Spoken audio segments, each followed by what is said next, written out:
Juntos, transformemos Yucatán. Gobierno del Estado.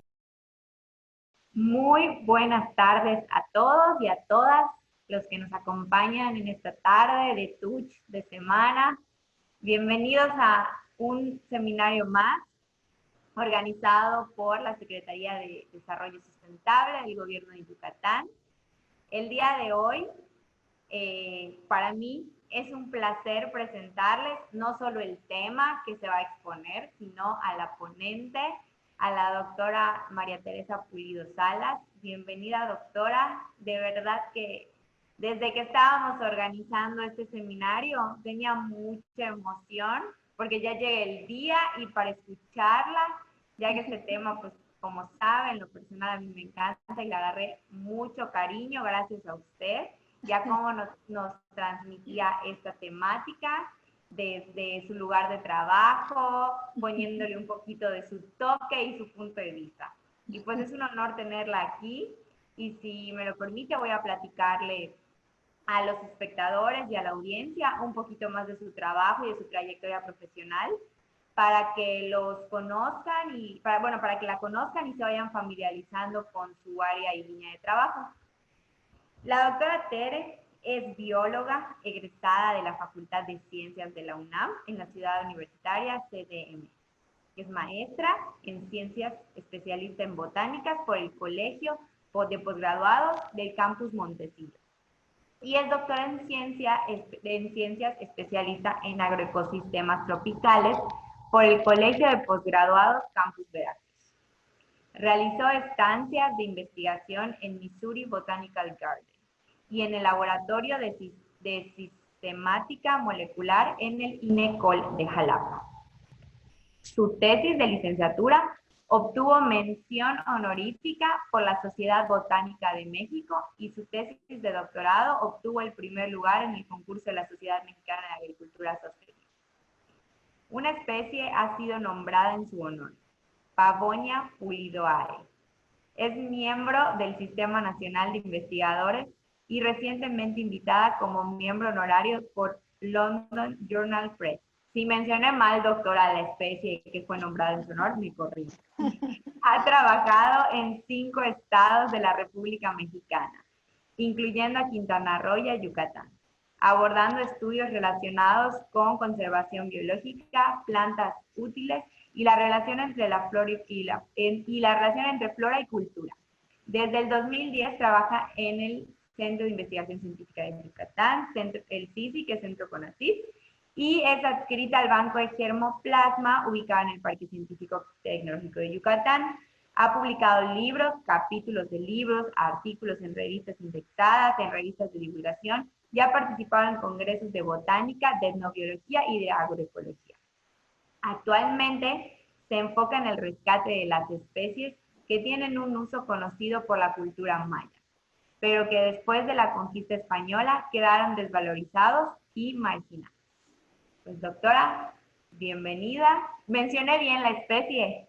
Sí, claro que sí. Bienvenida, de verdad que es un gusto para mí y pues si quiere comenzamos. Le voy a recordar nada más a los espectadores que nos ven desde aquí de Zoom, que pueden ir dejando sus preguntas si tienen alguna duda, alguna pregunta, algún comentario en el apartado de preguntas y respuestas de aquí de la plataforma de Zoom. Y a los que nos están viendo por Facebook pueden dejar sus dudas, sus comentarios en el apartado de comentarios de Facebook y al final vamos a tener unos minutitos para que la doctora nos responda sus dudas. Muchas gracias, doctora. Bienvenida de nuevo. Pues muchas gracias, Ale, por la invitación.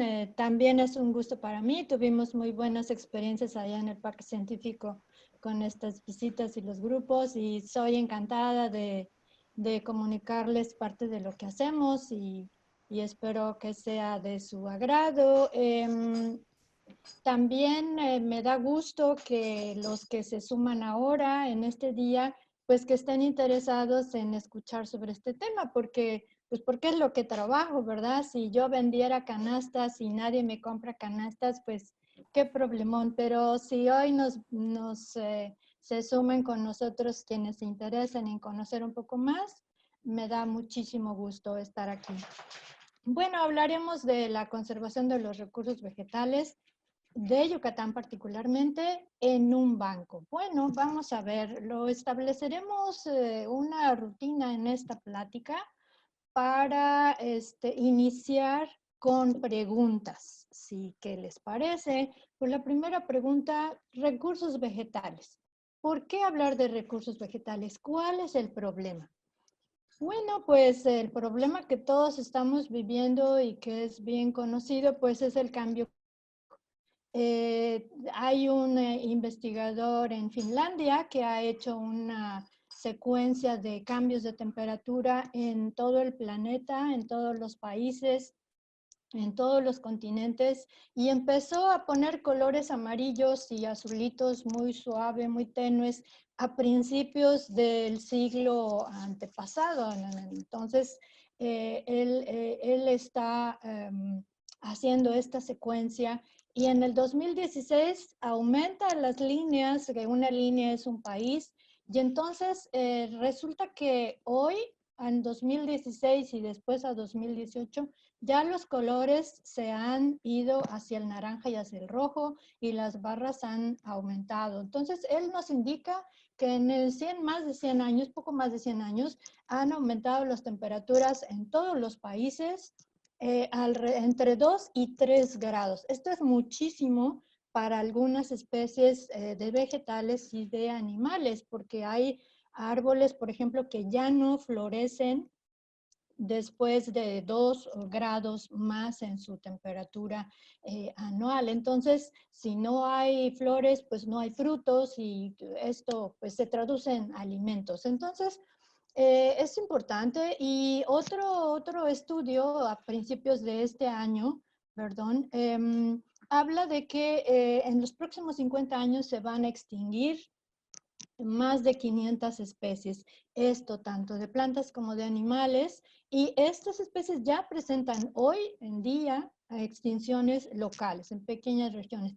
También señala que son las zonas tropicales las que estarán más afectadas. ¿Y qué creen? Pues eso nos toca a nosotros.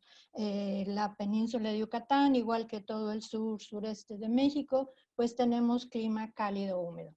Ese es el problema. Entonces, se afecta entonces nuestra riqueza de biodiversidad, y es muy importante porque México es considerado un país megadiverso, ocupando el 5º lugar por número de especies biológicas en el planeta, sin ser uno de los países más grandes en cuanto a extensión territorial. Entonces, es una riqueza muy grande. Tenemos casi todos los tipos de vegetación que están en el mundo, y en plantas vasculares se han calculado, se han documentado un poco más de 22,000, y más de la mitad de estas endémicas. Esto es que están en México y en ningún otro país del mundo. También en animales tenemos por ahí algunos datos que nos hacen especiales. En reptiles, por ejemplo, ocupamos el 2º lugar, y el 87% de ellos podría llegar a ser 87 endémicos. Están aquí y en ningún otro lado. Entonces, esta riqueza de biodiversidad pues implica una responsabilidad de todos los que vivimos en este país. Bueno, mucho de esta diversidad se debe a la orografía, a la presencia de grandes cadenas montañosas, y estaría haciéndose microclimas, micrositios, microespacios para ciertas especies. Otro problema, digamos, que ha surgido como importante por el daño que se ha hecho al equilibrio ecológico, pues es la globalización, que empezó quizás desde que la humanidad empezó a tener grupos migrantes, pero se hizo particularmente importante con la presencia de los españoles, todos los viajes que hicieron, y entonces estuvieron encantados de encontrar plantas y animales que ellos nunca habían visto, y se los llevaron a la corona española tal y como era el mandato. Pero también trajeron cosas de allá y dijeron, pues ustedes les gustan las flores bonitas en los reyes que todavía encontraron en esos tiempos. Y trajeron flores bonitas, ¿no? Entonces, por eso tenemos una gran diversidad de plantas ornamentales introducidas de otras partes del mundo, de Asia, de Europa. Ellos hicieron mucho de esta labor y es parte de lo que vemos ahora. Y Yucatán no se queda atrás.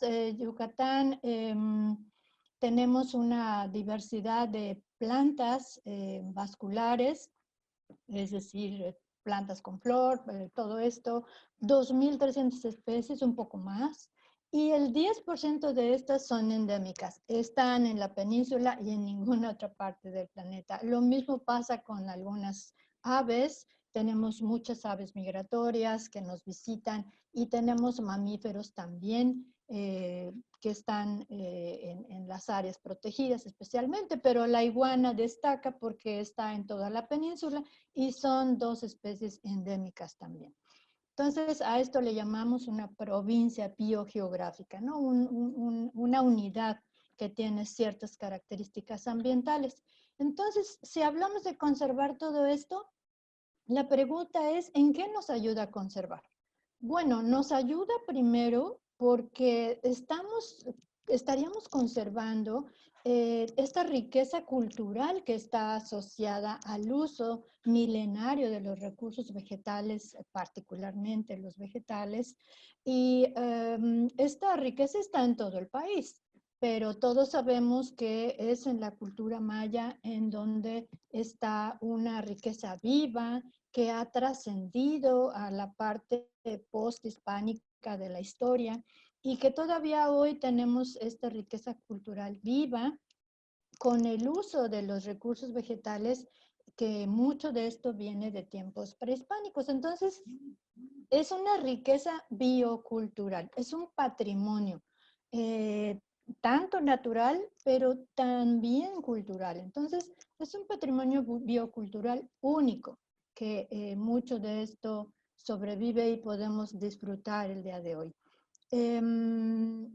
Así es de que esta suma de diversidad local con el uso empírico, pues nos da hoy una cultura que tiene que ver con el uso que se ha dado y el manejo, son cosas diferentes, ¿no? ¿Para qué lo usamos y cómo lo preparamos o para qué lo preparamos, ¿no? Este uso ceremonial, por ejemplo, y bueno, la suma de lo que teníamos y lo que nos trajeron los españoles. Y son plantas que se han adaptado. Un ejemplo que quizás llegó antes de los españoles, los cítricos, por ejemplo, que ya sabemos que la naranja agria pues es un elemento importante en toda la comida yucateca. Entonces, es un pequeño ejemplo de lo que se ha sumado a la riqueza, pues a la riqueza de Yucatán, ¿no? Una consecuencia buena viene como un cuestionamiento cultural, ¿no? Especialmente en los grupos originarios, en grupos étnicos. En Yucatán hay poblaciones en donde la mayoría de las personas son maya hablantes, entonces se mantienen muchas tradiciones y pues muchos paradigmas, muchas propuestas culturales únicas y que tiene que ver con ese cambio que nos hace el mundo de hoy, ¿no? Con tanto flujo de información. Entonces, pues una de esas como dudas que surgen es la identidad. Bueno, yo que tengo creencia de que, por ejemplo, yo lo vi en la frontera México-Belice, que la gente le colgaba o botellas o piedras a los árboles para que dieran frutos, porque el árbol no quería dar frutos, ¿no? Entonces, eso es algo como, pues, presente, y mucha gente en las pequeñas comunidades dirán, bueno, y si a mí me dicen hoy que esto no sirve y que mejor compro un árbol de los que venden mejorados y que de todos modos da frutos, pues ya para qué me preocupo. Pero esa es identidad, eso es cultura, eso es con lo que crecimos, con lo que mucha gente todavía no sabe qué hacer. Y bueno, entonces ahí es en donde viene confrontar recursos, lo que sí tenemos, pero con lo que sí necesitamos. Entonces, la propuesta también vendría a ser revalorar a las especies nativas que nos hacen una identidad cultural, con eso que sí crecimos, con eso que sí conocemos y que sabemos en qué momento podemos echar mano de esos conocimientos tradicionales. Em, eh, en estas fotografías lo que yo les quisiera mostrar es que aquí tengo un puntero muy bonito, entonces les quiero mostrar en esta fotografía que son puestos en pequeñas comunidades, pero ¿qué les cuento? En este puesto de aquí no hay ningún elemento que esté en venta y que sea nativo. Las lechugas, los rábanos, los huevos, los betabeles vinieron de Europa. Entonces, como que, ¿qué estamos vendiendo? Como que, ¿dónde está lo que sí crece aquí? Lo que sí desarrolló el conocimiento, la cultura maya. Entonces, esa es una pregunta que tendríamos que hacernos, porque es una consecuencia que estemos desvalorizando estos elementos naturales y posiblemente para cultivar estas plantas pues se requieren fertilizantes especiales. Eso es lo que sucede con las plantas que no son de aquí, que no son originarias. Entonces, ¿qué podemos hacer? Bueno, pues echar mano de nuestra capacidad reflexiva como especie humana, pues todos tenemos esa posibilidad de reflexionar, de hacer un alto en la historia y decir, bueno, tenemos un problema de cambio climático y los niveles de los mares están subiendo, las especies se están extinguiendo y finalmente el planeta es la casa de todos. Entonces, ¿qué voy a hacer yo? ¿Qué puedo hacer yo? Esa sería la reflexión. Pues primero, en primer lugar, reconocer lo que la ciencia ha demostrado. Una cosa es lo que podemos creer o suponer de lo que vemos, de lo que observamos, y también podemos reconocer y echar mano de lo que la ciencia que hace su tarea, pues demuestra cosas, ¿no? Para eso se trabaja en la ciencia. Y una cosa que hay que reconocer, pues es que aún en la península de Yucatán se ha demostrado que en estos 80 años que están señalados en esta gráfica, pues ha aumentado la temperatura. Entonces se han hecho extremas porque las temperaturas medias anuales altas, pues se han hecho más altas, pero las temperaturas medias bajas se han hecho más bajas. Esto es un clima mucho más extremoso y se demuestra también en esta otra gráfica que habla de las precipitaciones. Entonces la lluvia, la cantidad de agua y la presencia de huracanes también ha aumentado en estos 80 años que están graficados aquí y estamos hablando del 2002. Entonces ya casi 20 años que se tendrían que integrar datos nuevos para hacer más evidente pues este problema, este desequilibrio en todos los flujos del planeta, en los ciclos naturales del planeta. Y entonces, pues la siguiente pregunta sería, ¿por qué conservar plantas? O sea, ¿por qué plantas y no otra cosa? ¿Por qué invertir recursos? ¿Por qué invertir personal? ¿Por qué invertir ciencia para conservar plantas? Bueno, pues número uno, porque todas las plantas verdes, no importa si son árboles, si son pequeñas plantas que crecen en la banqueta, todas ayudan a conducir el agua al subsuelo. Esto en zonas con pequeños declives o, por ejemplo, en la Sierrita de Ticul.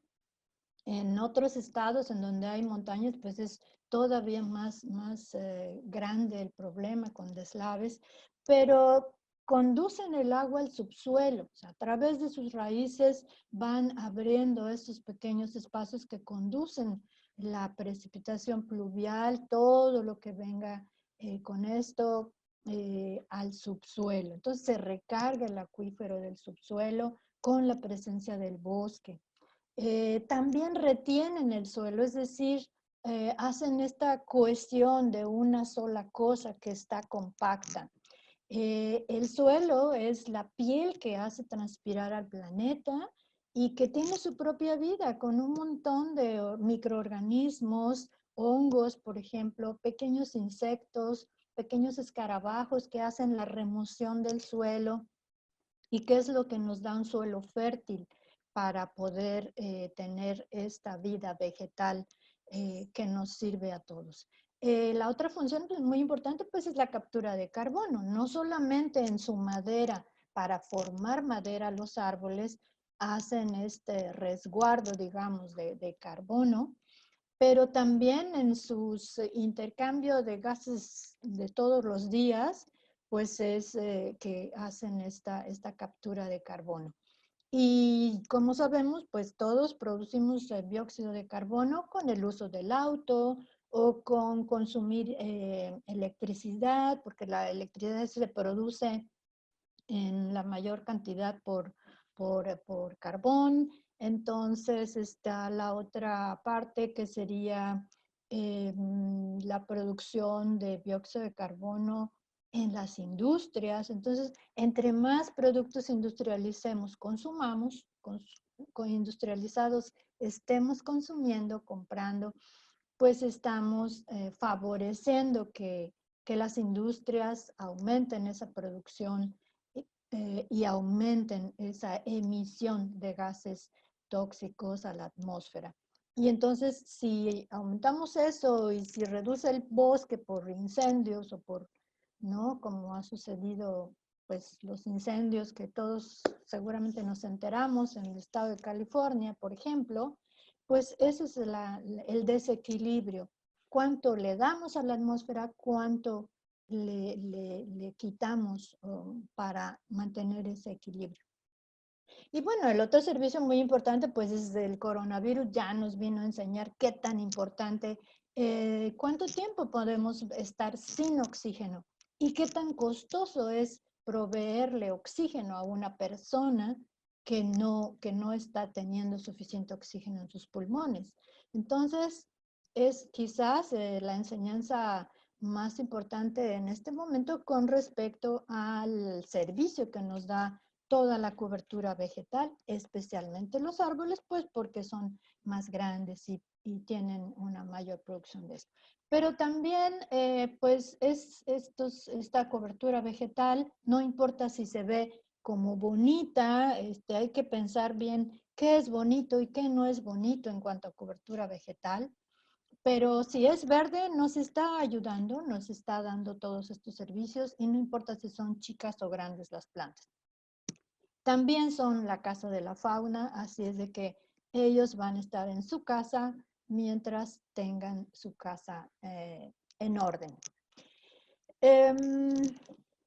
Otra cosa pues, que hay que reconocer, pues lo que decíamos de todo el acervo vegetal que trajeron los españoles, y ahí es donde podemos dividir entre nativas y exóticas o introducidas. ¿Cuál es la diferencia ya en términos de ecología y de nosotros como consumidores? Pues las especies nativas, algún productor en Coatepec me dijo, son las plantas voluntarias, las que crecen solitas, nadie las invitó, pero están ahí. Sin embargo, cumplen un ciclo con la fauna. Entonces, si ustedes observan, por ejemplo, aves que andan por ahí en la banqueta, entonces, ¿qué hace una ave en lugar de estar en el árbol, en la banqueta? Bueno, está recogiendo pequeñas semillas que salen de todas estas plantas que crecen en la banqueta, en pequeños espacios urbanos. Esos ciclos son los que hacen falta. En el caso de las aves, como dispersores o colibríes polinizadores, etcétera. Estos son los ciclos que tendríamos que mantener. Entonces, las plantas nativas no dependen de la mano humana, crecen solas. Son casa y cobijo, como dijimos, y sustento, ¿no? Alimento para la fauna silvestre. Y proveen alimentos y materias primas para nosotros, especialmente en comunidades pequeñas, comunidades rurales, y eso es muy importante. Fíjense que yo les quiero contar en un paréntesis que a mí me sorprendió mucho cuando estuvo este terremoto en Oaxaca en el 2017, en Juchitán, que es una de las zonas más ricas del planeta, es decir, Oaxaca es el estado más rico en diversidad vegetal en México. Y estaban pidiendo en la Ciudad de México que trajeran latas de verduras para que llevaran a Juchitán a que la gente tuviera alimento suficiente. Entonces a mí me pareció pues como muy triste que tuvieran que llevar zanahorias y chícharos, que son especies europeas enlatadas, para alimentar en Oaxaca, cuando que Oaxaca tiene un montón de especies. Pero ¿por qué estaban necesitando esto? Porque las especies nativas, incluso para alimentación, han sido desvalorizadas, han sido hechas a un lado, y esto pues quizás se fomentó mucho con la llegada de los españoles, bueno, por seguro se fomentó, pero quizás nos quedamos con esa costumbre, ¿no? De darle menos valor a lo nativo y tener que usar lo que no es de aquí. Entonces, hay que retomar esa valoración para estas especies. Y bueno, la diferencia con las introducidas es que sí dependen de la mano humana para su desarrollo y su mantenimiento. Necesitan siempre un grado de cultivo. Por otro lado, su inserción ecológica, es decir, su relación con la fauna nativa, pues nadie sabe si un pájaro se come una semilla de una especie que vino de Europa. No sabemos si le hace daño, no hay estudios para eso. No sabemos cuánta fauna podría estarse dañando en el número de individuos en sus poblaciones, pues por estas plantas que no son de aquí. No lo sabemos, pero su inserción ecológica entonces de esas plantas pues es incierta todavía, ¿no? Y las introducidas, pues han sido introducidas para algo en particular, uno alimento, por ejemplo, ¿no? Igual llegaron las gallinas, las vacas, los cerdos, y pues todos sabemos cuál fue el objetivo de esto, ¿no? Todo, pues muy sabroso, pero bueno, tiene ahí, no hay inserción ecológica de estas especies.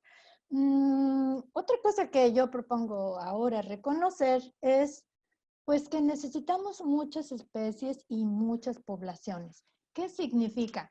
Que si yo quiero rescatar una especie que me contaron que está en extinción, yo voy y compro una y la resguardo en mi jardín. Perdón, pero esto no significa que estoy rescatando una especie, porque una especie es una población. Así como la especie humana tiene poblaciones diferentes, características en diferentes partes del planeta, lo importante es que una especie tiene la capacidad de reproducirse, es decir, de dejar descendencia entre sí, ¿no? Entre sus individuos. Así es de que para una especie necesitamos muchos individuos, y si tenemos 500 especies para rescatar, pues esto hay que ver que tenemos que tener muchas poblaciones de muchas especies. Entonces, es importante recordar que una especie es una población, y mejor muchas poblaciones de la misma especie para mantener la diversidad, la capacidad de adaptación.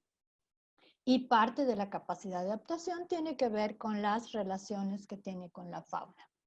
Bueno, así es de que lo que queremos entonces es resguardar germoplasma, que es toda esa parte de una planta que nos permite reproducirla a futuro. Tengo en este esquema el germoplasma al centro. Como dijimos, pues es patrimonio natural, pero también es patrimonio cultural. Es una responsabilidad de nosotros como ciudadanos de este país. Y entonces tenemos recursos vegetales, pero actuales, de lo que nos ha sobrevivido culturalmente, también lo que se sigue sumando hoy en día por los migrantes, por ejemplo, pero también son recursos que podemos usar a futuro, que la ciencia o simplemente el manejo popular de cada planta nos puede estar aportando usos nuevos a futuro. Y pues la península de Yucatán nos interesa porque es parte de Mesoamérica y se ha considerado que Mesoamérica es uno de los centros que más plantas cultivadas ha aportado al mundo. Y también se ha determinado que en la parte de México que pertenece a Mesoamérica, es decir, el sur-sureste, tenemos un poco más del 90% de las especies mesoamericanas en cuanto a flora, ¿no? En cuanto a especies vegetales. Bueno, y la cultura local prehispánica que nos sobrevive, pero también la mezcla que ya todos vivimos después del contacto con la cultura española.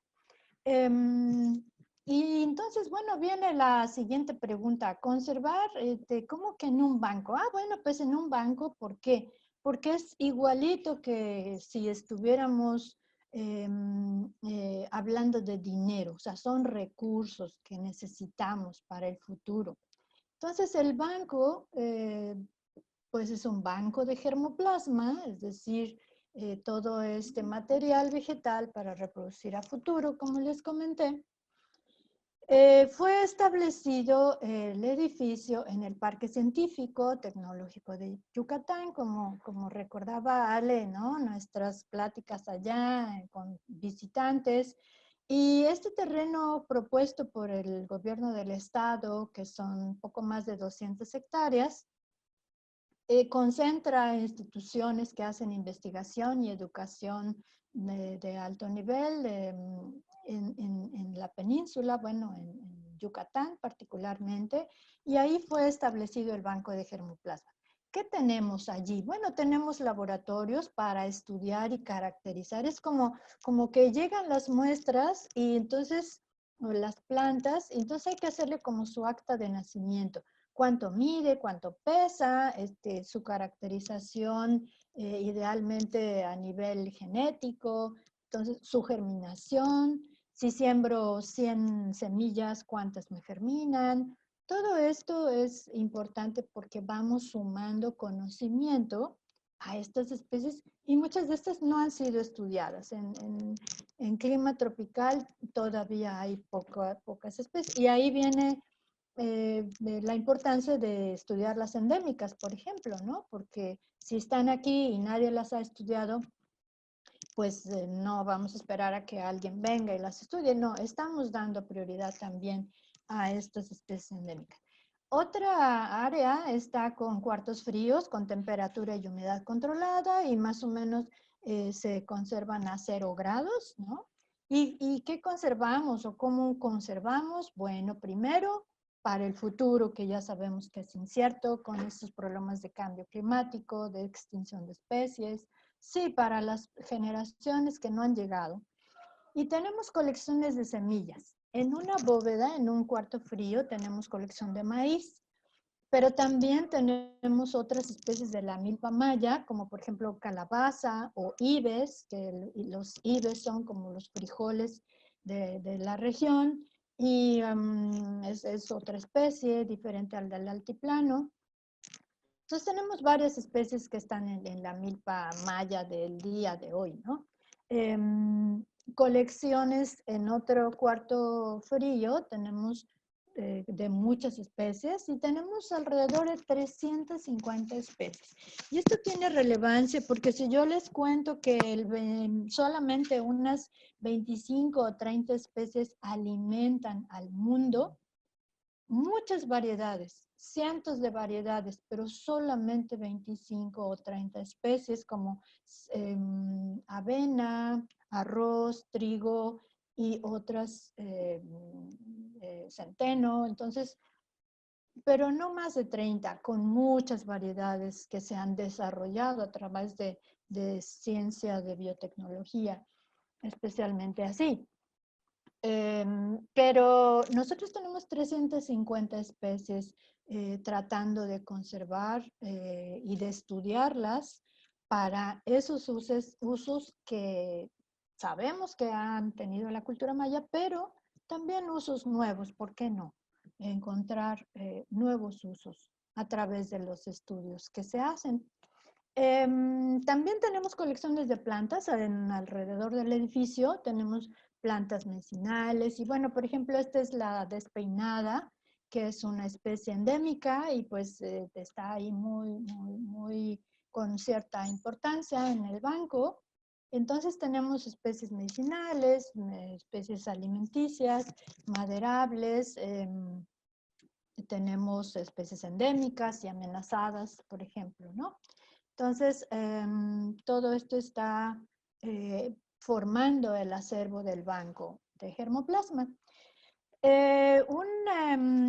Recursos fitogenéticos. Este término es importante porque estamos sumando no solamente las plantas cultivadas ya conocidas, y un caso importante en la península pues es la chaya, que todos conocemos, riquísima, muy característica de la gastronomía yucateca, tanto prehispánica como moderna, que los chefs pues están haciendo estos nuevos platillos y eso está muy interesante, muy novedoso.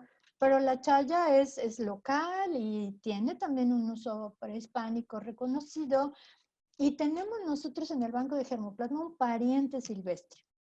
Entonces, los parientes silvestres son muy importantes porque si la chaya que tenemos por ahí cultivada se enferma, entonces hay posibilidad de buscar nuevas variedades, de rehacer, de reconstruir eh, esta chaya que utilizamos. Por eso son importantes los parientes silvestres.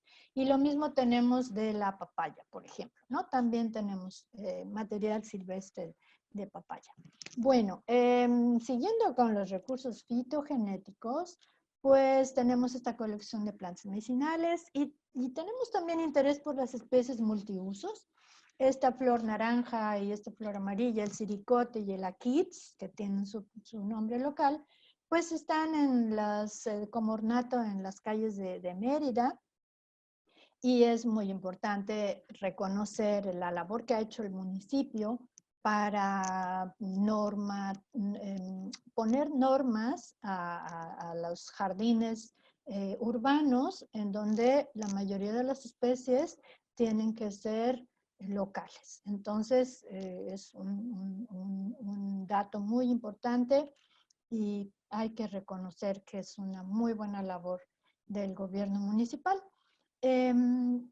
También tenemos como dije, este pariente silvestre de la chaya, pero también tenemos otras medicinales que llegaron con los europeos y que tienen un arraigo importante. Uno de ellos es la sábila o el té limón, por ejemplo, y las tenemos representadas en el banco de germoplasma. Y bueno, esta foto lo que nos indica es que estamos enfocados en lo contrario de lo que encontramos normalmente en el supermercado. En el supermercado encontramos muchas plantas europeas, muchas plantas que no son de la región, no son originales de la región, y que incluso esta modificación genética o esta selección genética para producir ya con un costo adicional para el consumidor. Por ejemplo, esta sandía de uso personal para una sola persona y chiquita y para que no se eche a perder y todo eso. Entonces, nosotros estamos conservando lo opuesto, que es todo este acervo de recursos locales que tienen un menor costo en la producción y que abonan al equilibrio ecológico y que también harían una mayor diversidad de lo que ya está en el mercado. Y bueno, hay una investigadora que está trabajando con amaranto, por ejemplo, que nos aporta el amaranto siendo una especie que está en todo México y con un valor prehispánico importante, incluso ceremonial, pues nos aporta hoy un valor nutricional que lo puso de moda entre los vegetarianos y los veganos, pero que les cuento que tiene el mismo valor nutricional de la quinoa, que vino de Sudamérica, y aunque es un pariente muy, muy cercano, pues el amaranto es nativo y el costo de producción muy probablemente y de consumidor sería seguramente menor. También hay otra investigadora que está trabajando con el análisis de actividad medicinal de ciertas especies y ciertas formulaciones que hacen los médicos tradicionales. Y los médicos tradicionales, como sabemos, en la península tienen un fuerte arraigo, es una cultura muy viva y se está respaldando este conocimiento a través de estudios de química muy particulares que se hacen en el banco de germoplasma. Les hablaba de las especies multiusos, por otro lado, y la bonita flor del siricote, bueno, pues como todos sabemos, tiene este fruto sabrosísimo que se hace en dulce y que tiene también esta madera semipreciosa. Tenemos una colección de maderas que se usan para la construcción en la cultura maya y que nos sirven de referencia para saber qué árboles tendríamos que tener en semilla o en planta en nuestras colecciones afuera. Hay una colección de nequenes, de variedades que fueron rescatadas de manera, a través de trabajo etnobotánico, ¿no? Con las comunidades, y tuvieron este rescate, digamos, ¿no? Sobrevivieron de los tiempos prehispánicos por ahí en algunas parcelas de productores, y tenemos también resguardado parientes silvestres. Entonces, esta colección también tiene esta importancia. Se está haciendo la caracterización con una estudiante de doctorado, la caracterización genética por calidad de fibra. Entonces, eso además son fibras que no están hoy en el mercado. Entonces, nos está dando oportunidad de un uso potencial, de una expansión. La FAO anunció hace algunos años que por el problema de los plásticos, tanto para la producción como para el desecho de plásticos, ya está previsto que va a aumentar la demanda por los consumidores de fibras naturales. Y aquí tenemos algunas fibras que se pueden retomar como parte de la identidad de Yucatán. Bueno, también hay una colección de cocotero que se lleva a plantaciones comerciales y que son proyectos muy exitosos de muchos años, también con apoyo del Banco de Germoplasma. Y viene la última pregunta: ¿cómo puedo contribuir yo, ciudadano, para el bien común? Porque realmente estamos hablando del bien común. Yo les propondría, ¿y qué tal si adoptamos las plantas de la banqueta? Fíjense que una amiga que llegó hace pocos años, hace poco tiempo a la península, a la ciudad, pues dijo, ay, yo tengo un jardín nuevo que quiero ver qué pongo. Entonces, pues a mí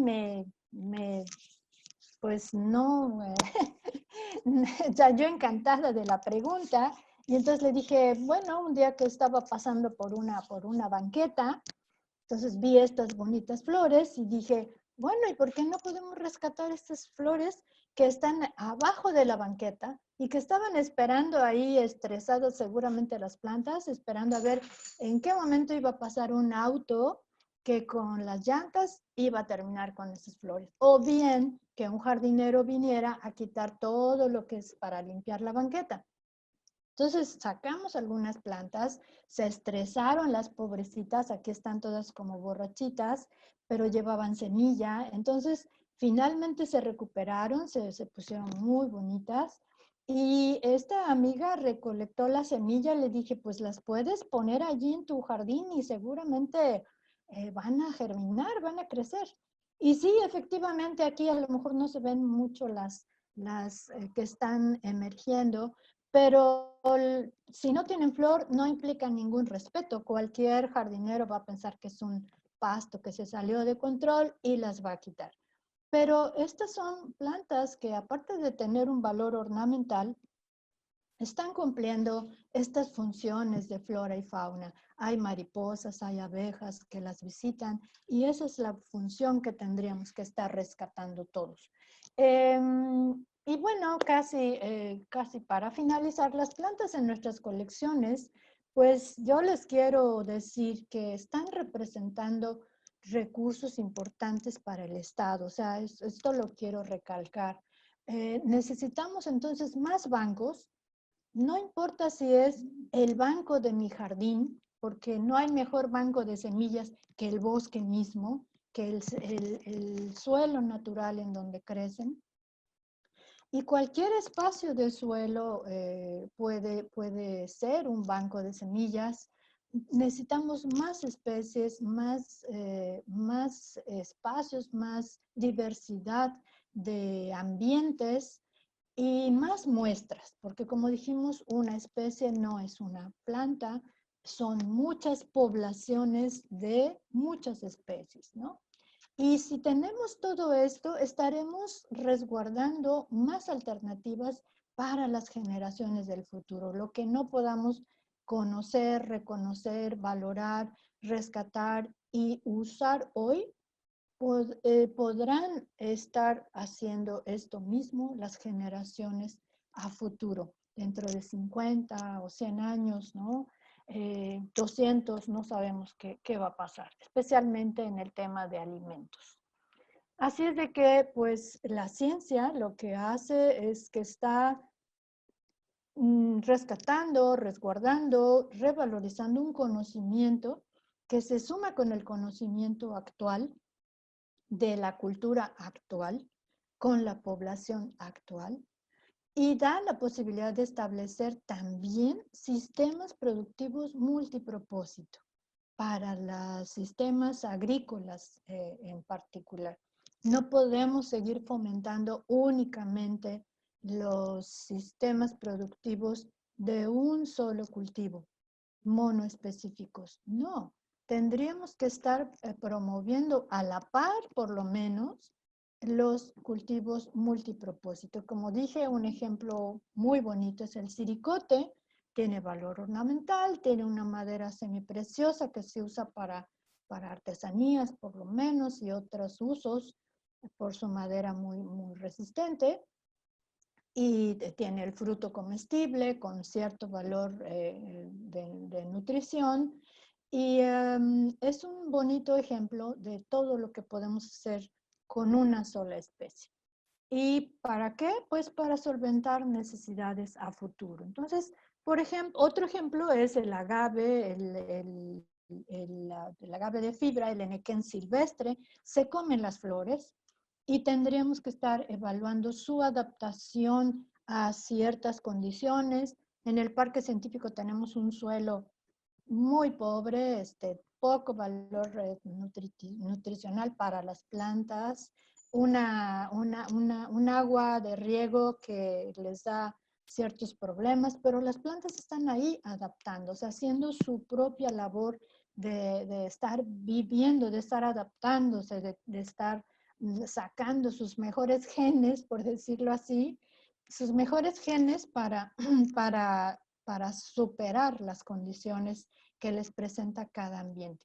Y pues como sabemos, el enequén tiene su valor cultural, su valor económico y sigue siendo un recurso con un gran potencial para las comunidades. Entonces, la propuesta, la convocatoria de hoy es particularmente conservemos plantas mexicanas, conservemos plantas yucatecas para el futuro. En nuestro jardín puede ser, ¿por qué no? En nuestra ciudad, como ya el municipio está también promoviéndolo, pero demos valor a eso también, reconozcámoslo y apoyemos esa propuesta. Y por supuesto, en el banco, ¿no? En el banco de Germoplasma, con el mismo valor que si estuviéramos guardando recursos de dinero para el futuro, con la misma importancia.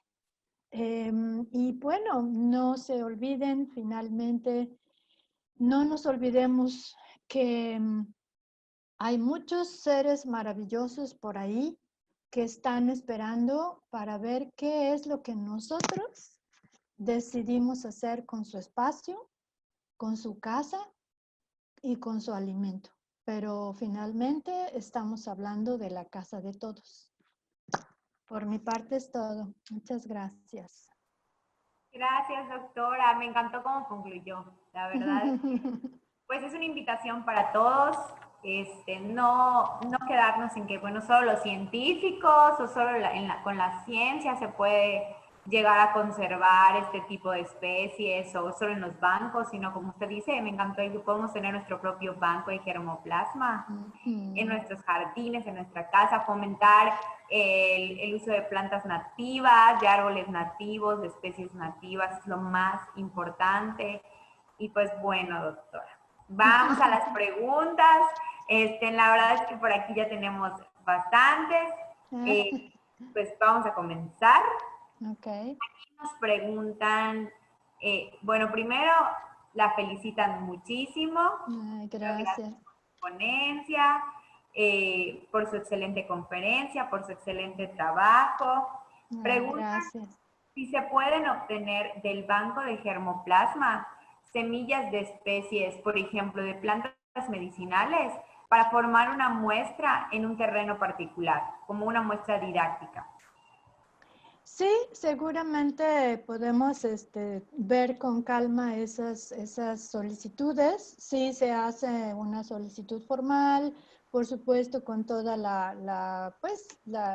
los acuerdos y los compromisos, porque es como dije, ¿no? Como un acto de nacimiento. Bueno, se te entregan tantas semillas y ¿qué vas a hacer con esto? Entonces le das seguimiento. Pero sí, es factible, sí, se puede comunicar con nosotros y lo platicamos.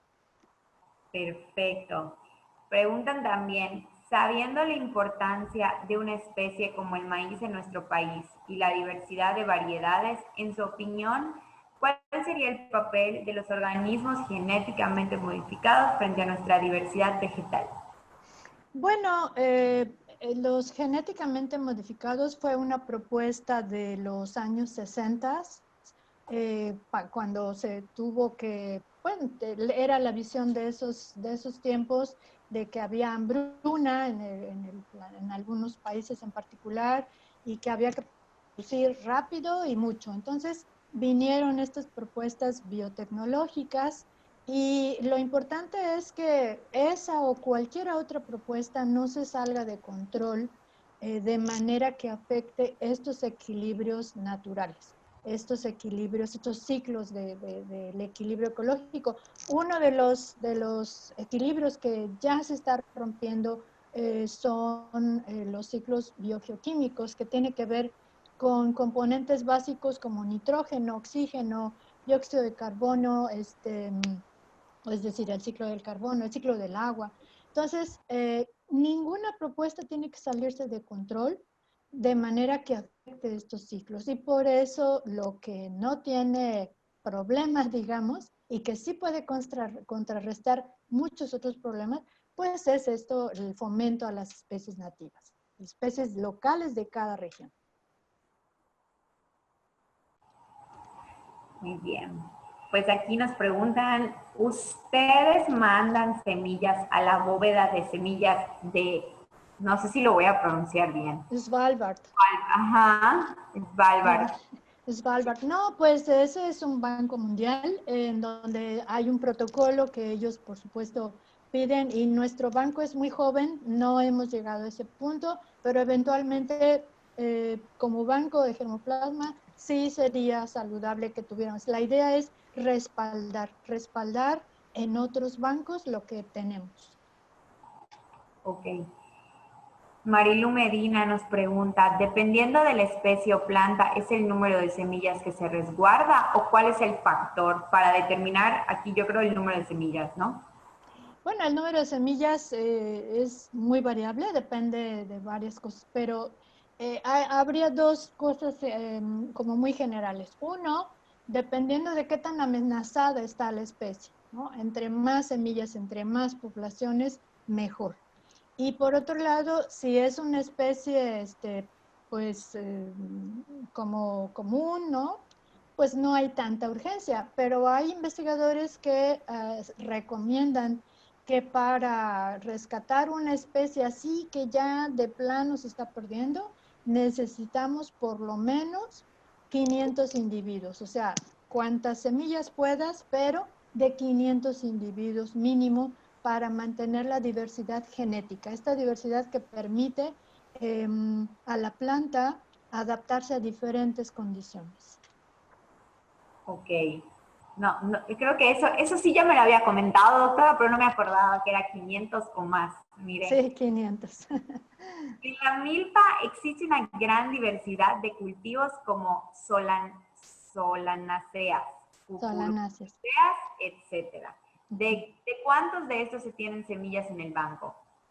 Híjole, de milpa en realidad tenemos poco porque, o sea, creo que de milpa debemos tener como, bueno, a ver, recuperadas o colectadas en milpa, tenemos como 25, máximo 30 especies, no recuerdo el dato, porque se ha enfocado mucho en razas de maíz, ¿no? En razas y subrazas de maíz, ¿no? Que en donde hay una gran diversidad aún con un solo productor.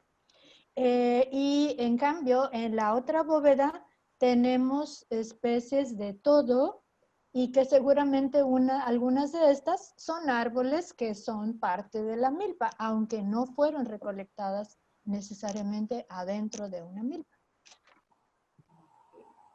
Aquí también nos preguntan, bueno, la felicitan también. Felicito a la doctora Gracias. María Teresa Pulido Salas por su maravilloso trabajo.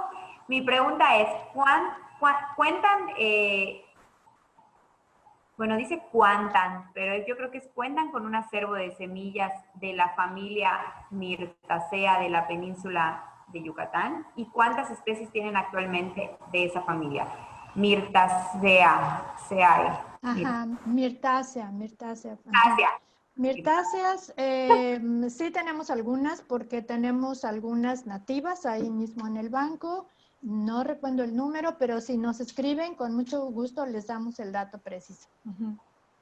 Doctora, necesito clases de pronunciación de nombres científicos.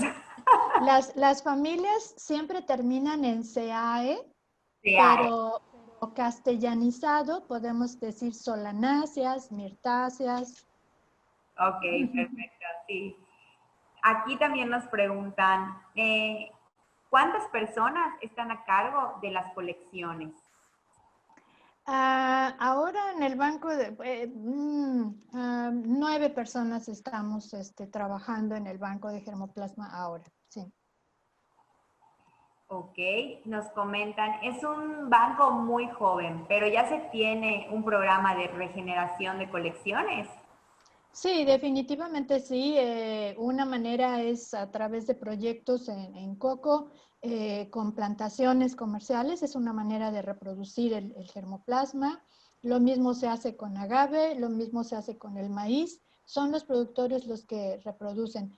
En las colecciones de las otras semillas, que es con la colección general, no se ha podido reproducir porque la caracterización nos ha tomado mucho detalle y más tiempo del esperado, porque en semillas tropicales de esta parte de México no faltan estudios para la mayoría de las especies. Entonces, en eso estamos. Muy bien, seguimos con más preguntas. Sí, Felicitaciones por su gran labor, doctora. Nos preguntan, gracias. ¿Banco de Germoplasma ha tenido alguna experiencia de educación ambiental en escuelas? ¿De qué forma divulgan este trabajo con las nuevas generaciones? Bueno, en el banco, pues como está enfocado a investigación, en realidad tenemos un jardín botánico asociado al banco de germoplasma que extiende el número de colecciones y que su función es precisamente educación ambiental. Entonces, el doctor Sigfredo les va a hablar de esto el viernes, pero nosotros directamente como banco recibimos estudiantes de preparatoria en adelante y también elaboramos materiales de divulgación. Entonces, a través de eso es que contactamos a la mayoría de la gente. Muy bien. Aquí nos mencionan, conocí el Seed Bank en Inglaterra. ¿Han trabajado en conjunto con el Kew Botanical Garden para la conservación de semillas de árboles de la península de Yucatán? Todavía no, nosotros no podemos, es como si tuviéramos una casa nueva y yo no puedo invitar al vecino si mi casa no tiene todo lo que necesita, una mesa, una cafetera, ¿no? Entonces, en eso estamos.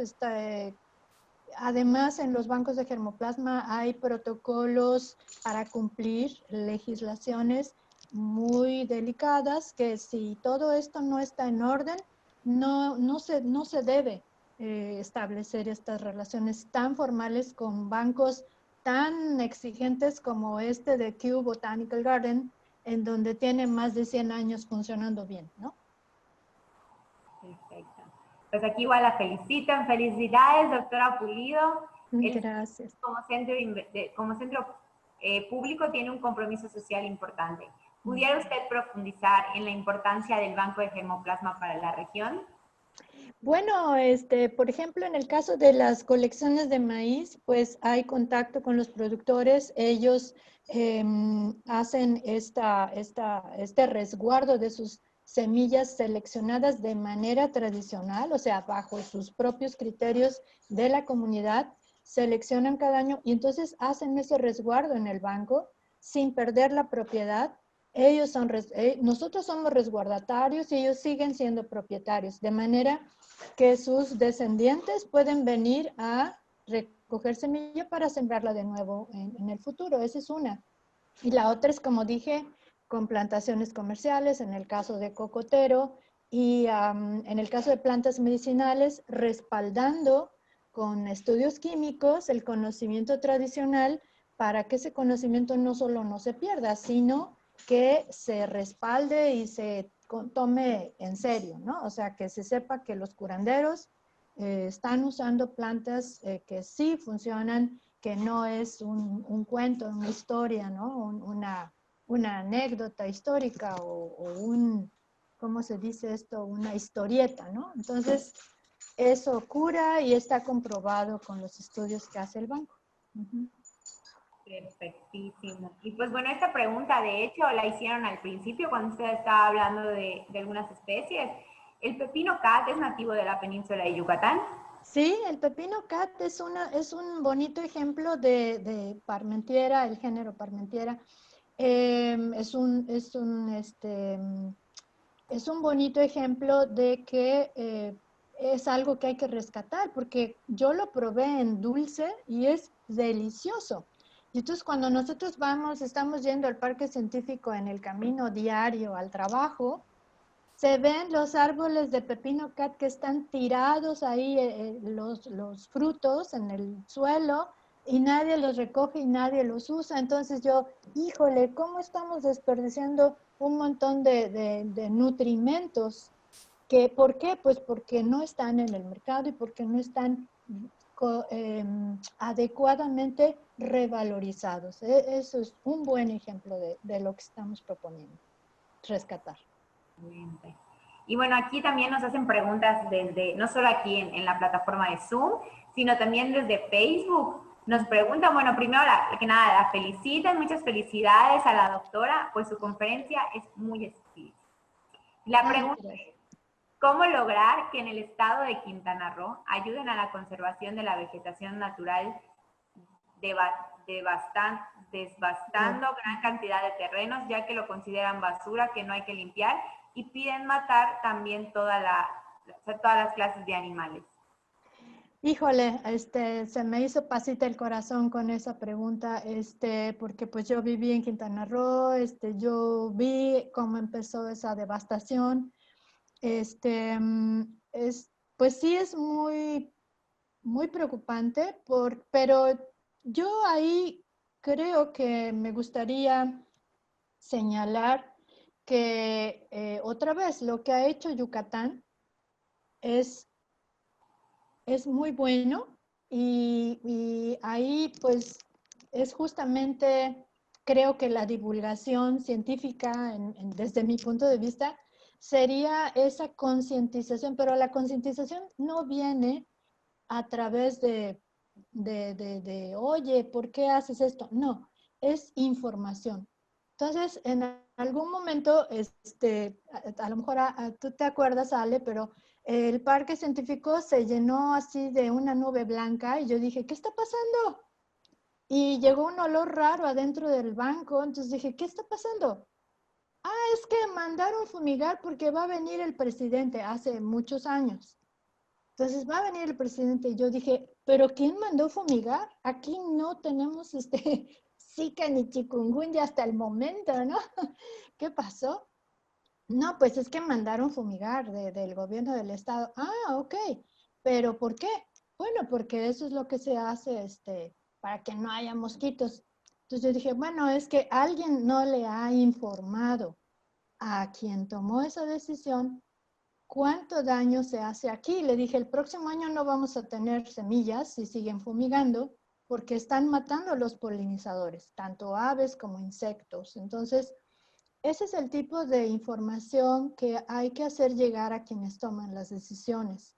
Entonces, independiente de que el valor económico de un terreno, especialmente en Quintana Roo, especialmente en la zona turística, podemos hacer lo que se ha hecho en Yucatán, reforestar con plantas nativas. O sea, obligar a que en Jalapa también hubo un programa en donde algunas colonias hicieron en zonas muy ricas de biodiversidad, dijeron, en esta zona, el municipio dijo, en esta zona no se van a poder dividir los terrenos, solamente se van a tener terrenos de 2.500 mínimo y van a poder construir únicamente en el 30% del terreno. Entonces, decisiones como esas es lo que sí ayuda y pues, son goles del gobierno, de las sector gubernamental, porque es en beneficio de todos. Eso es lo que nos falta ver, que es un beneficio para todos. Así es, y pues como siempre dicen, no se puede conservar lo que no se conoce.